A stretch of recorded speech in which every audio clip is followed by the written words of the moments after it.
بسم الله الرحمن الرحيم. يا أيها الذين آمنوا كتب عليكم الصيام كما كتب على الذين من قبلكم لعلكم تتقون أياما معدودات فمن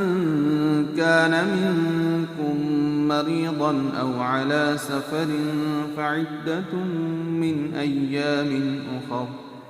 وعلى الذين يطيقونه فدية طعام مسكين فمن تطوع خيرا فهو خير له وأن تصوموا خير لكم إن كنتم تعلمون شهر رمضان الذي أنزل فيه القرآن هدى للناس وبينات من الهدى والفرقان فمن شهد منكم الشهر فليصمه ومن كان مريضا أو على سفر فعدة من أيام أخر